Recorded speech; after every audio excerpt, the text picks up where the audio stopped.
In the Lab, proudly sponsored by Kit Kat Cash and Carry.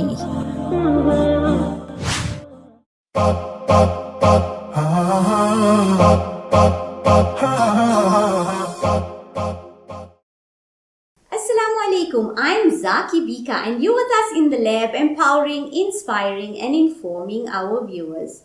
Women and children are often subjected to more subtle cases of abuse beyond physical, with emotional trauma proving far more prevalent than most would care to assume. According to the director and founding member of Islamic Careline, such manifestations of abuse often go under the radar because they prove harder for family and friends to pick up.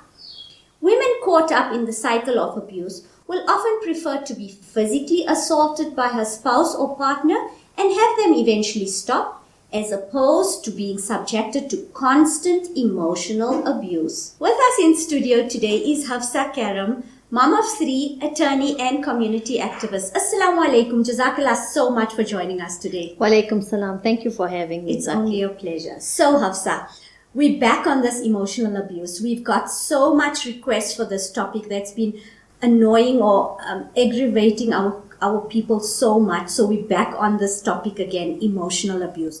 So just to touch upon the facts that you spoke about before, what is the difference between physical and emotional abuse? Physical is very obvious. You can see when somebody's been hit or somebody's been fisted. You're going to see the bruise. You're going to see the scar. You're going to see the broken bones.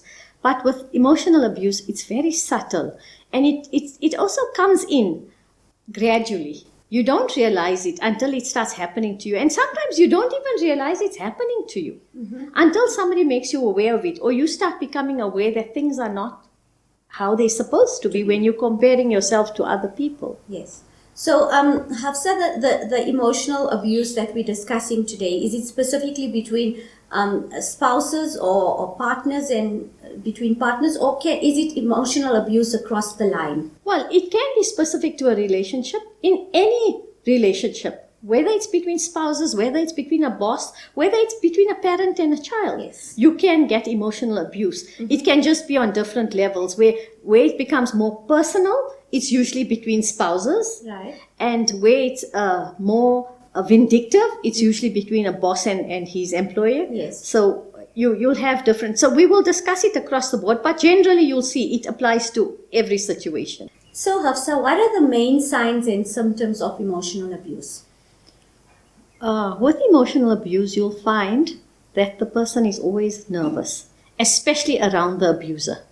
They will be walking on eggshells. They'll mind their P's and Q's. They'll be very conscious of everything they do.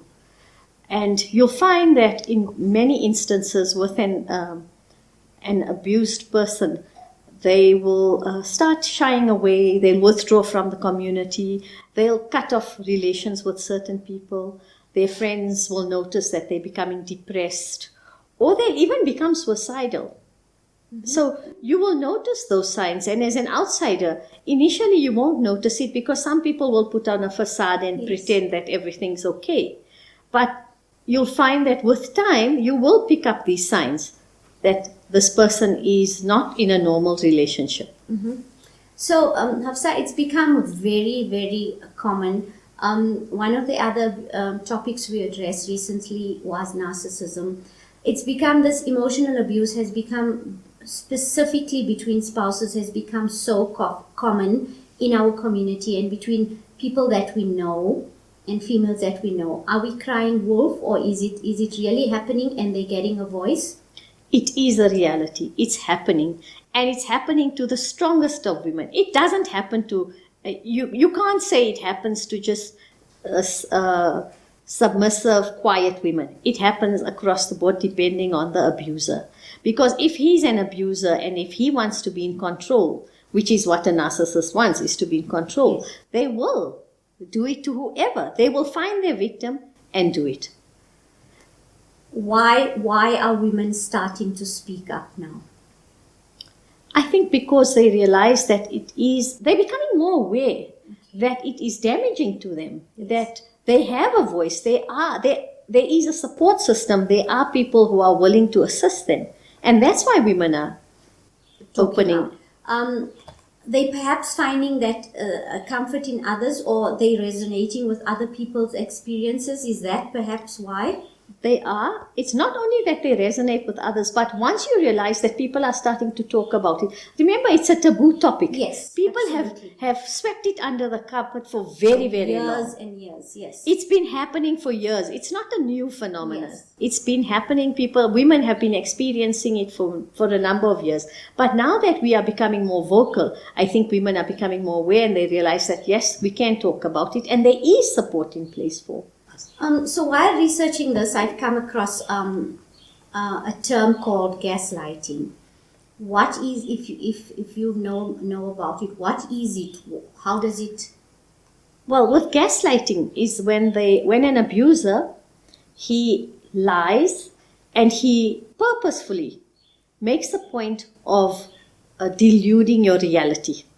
So a simple thing, you will go to a wedding and he will follow you around, where he will watch your every move. And when you come home, he will say, why were you talking to that person? What were you saying to that person? Even though you may have just passed in passing and said hello, they will insist that you had a full-on conversation. Or they will obscure and obstruct your reality. And with gaslighting, they repeat it. So it starts ingraining. It's like a gradual brainwashing. It's an emotional abuse that breaks away, slowly chips away at your self-esteem. Mm-hmm. It chips away at your confidence. So you start doubting yourself. Mm-hmm.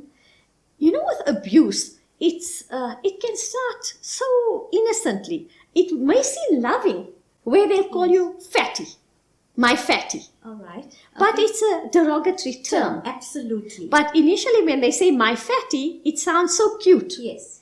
But with time, they use it to belittle you, to break you down, and to keep you down there. And obviously how I understand that, by calling you that term, maybe my fatty, he makes you accept it, that Yes. that's what you are. Yes. And you can't now escape that, and that's who you are. He's labeled you, he's put you into a box, Yes. and you have now stopped seeing yourself as anything else. He constantly tells you you're stupid, you're an idiot, you're pathetic, you start believing it. So even with your children, you start becoming nervous. You don't do things like you used to do because you start doubting everything that you do. Okay, that is a very, very important point that somebody also brought up to me. Why does it start affecting, why do you start changing so much towards your children? Are you thinking that they also going to judge you in that way? No, it's not that your children will judge you, but you yourself start breaking down your self-esteem. And that's why, to avoid the situation of a screaming match in public, you'll choose not to go. You'll choose to avoid certain friends. And with emotional abuse, that is how they control you. They start monitoring a simple thing, your phone. They will check your messages, check your call log, call you the whole day. Where are you? With who are you? And your friends might think, wow, your husband's so loving. A loving What they husband. don't realize, this man is harassing you. Mm-hmm. He's making sure that he controls your every single move. Okay, coming to that point, there's a fine line. How would you distinguish whether it's loving and harassment? If it's loving, you won't be scared to answer that phone. You know that he's doing it because he cares for you. But when you look at that and you freeze, or when you hesitant, or you start getting nervous and anxious, then you know that is fear. That is what's motivating it, and it's nothing else but that you're terrified of this person. It's really a sad thing, and you know what? Like you say, it happens not only to submissive women; it happens to really, really powerful women. And then here you are, and then it's happening to close friends, it's happening to your siblings, it's just out there. It's really sad. Hafsa, another term that I've come across is stonewalling.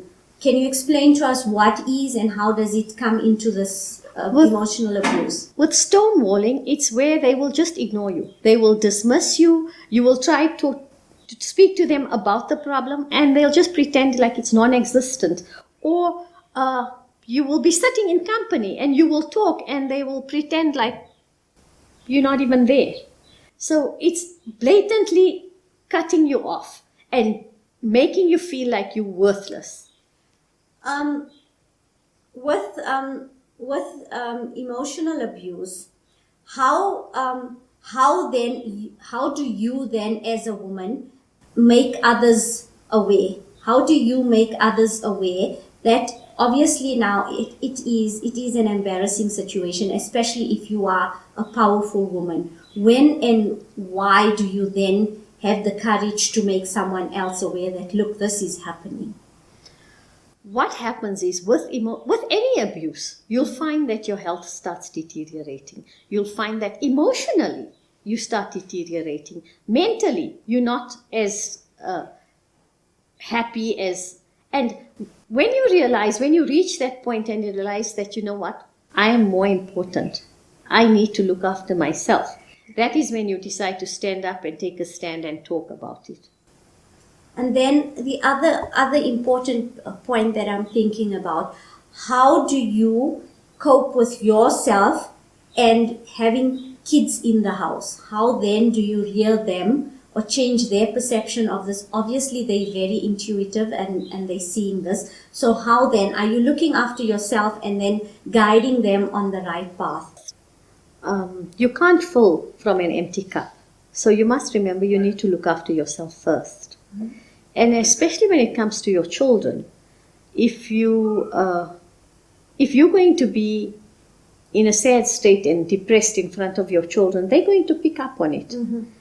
And unfortunately, if you don't do something about it, it's just going to perpetuate. And your children will become victims or abusers. Yes, that was another very important question that we've received from our viewers. Does it happen? Do your children pick up on those traits, and do they in turn, or are they in turn going to become? Undoubtedly, they will become one of the two. They will either become the abuser because they were in a situation like this. Remember how we bring up our children, mm-hmm. and the environment that they are in is what they will pick up and they will emulate it. Right. And if they either see you as the victim or the abuser, and they will choose which one is better. So they will either go to school and become a bully, or you'll find that when they start working, they will abuse their subordinates at work. So they may not do it in their homes, because remember, many of these people who are abusers mm-hmm. have some kind of sociopathic tendencies, either disorder traits. Or personality disorder, yes. And they choose to become these kind of people. So Hafsa, one very important question. If you are training your kids or you are encouraging a young person, how would you tell them to identify it? Is there any way to identify it before getting into such a situation? I think what is so important is that we should talk about it. Because if you don't talk about it, your children won't know it, and they'll walk right into a trap. They may become abused victims, or they may become an abuser. And if you don't pick up, for instance, you will notice that especially today's time, it's very prevalent for children to display narcissistic tendencies. Yes, because they are self-centered. They want to be themselves. They want to show they are important. Yes. It's all about them. The world must revolve around them, yes. you know. And that's why it's important to nip it in the bud. And if you notice that one of your kids are submissive and they accept abuse and they are the ones that are always on the receiving end. Mm-hmm. You need to make sure that you develop that child, identify what is the problem, and get them help. You know, you can do it yourself. You don't need to really send them to a therapist. Yes. Hafsa, is this a female problem? Not problem. Is it our responsibility as females to guide our kids and see that this is not happening or happening? Definitely not. Definitely not. I think it's the responsibility of both parents. Mm-hmm. Both parents should ensure that their children are brought up in a healthy environment. Mm-hmm. If you as parents are in a toxic relationship, all you're doing is you're bringing up these little fish in a fishbowl with poisoned water. Yes. That child will not grow and develop like a normal child.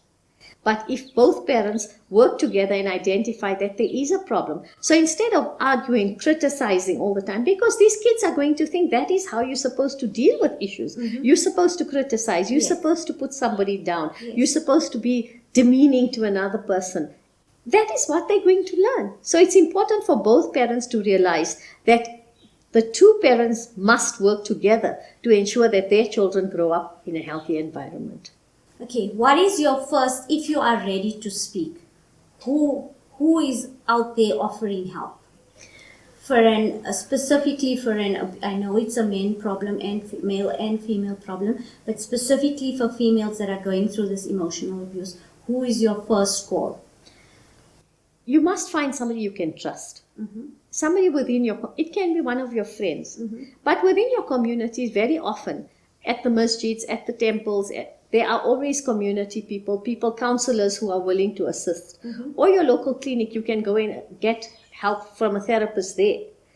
And what is important is that you need to speak about it, because you cannot be helped if you don't talk about it. Yes. Nobody may identify you as a victim of abuse. Absolutely, if you yes. don't talk about it, if you do not expose it. It can just continue, and unfortunately the effects are really so bad that you can become suicidal.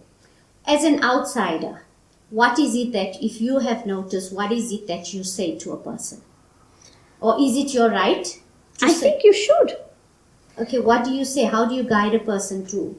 I don't think you can guide a person, but what you can do is you can speak to the person, gain their trust, and remember, this is something that they're very sensitive about. Yes. Because it's not only is it their self-worth that's now been already chipped away and their self-image, but it's also a question of trust. They need to gain they need to be able to trust somebody, because they're in a relationship that they can't trust this person. Yes. So once you know, they know that they can trust you, Mm-hmm. then you can seek help. You can visit them. You can give them the necessary advice. They can work on an exit strategy of how we need to get out of this relationship. Yes. Because an abuser can become violent and it can become fatal. Yes. So if they don't get the necessary support, Mm-hmm. the effects can be really detrimental. Wow, you know what? The more we discuss this topic, the deeper we go, and the more items are brought to the fore, and the more problems are brought to the fore. And unfortunately, our time is running out. Hafsa, your final words of encouragement to viewers that are going through the same thing. It's not your fault. Don't ever blame yourself, and don't think that you can change an abuser. If he's an abuser and if he's not prepared to help himself, there's no way you're going to change him. So just remember, you look after yourself, you take care of your health, take care of yourself, and worry about making yourself safe. That's the most important. Jazakallah so much. That was so enlightening. It's always such a pleasure having you on our show, and we hope to see you soon again. Take care. Jazakallah for having me. Thank you. I really enjoyed it. Jazakallah so much. Well then, it's a wrap. I end today with one of my favorite quotes. If you want to be strong in life, learn how to fight alone. Catch us next week on Lodium Today for more awesomeness.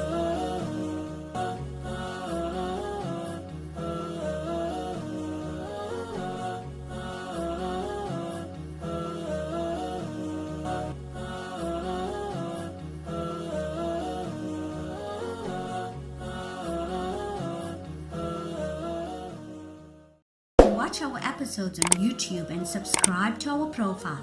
Also, stay in touch on Facebook, WhatsApp, and Instagram, and we'll keep you up to speed with topics coming up next week. Don't miss an episode.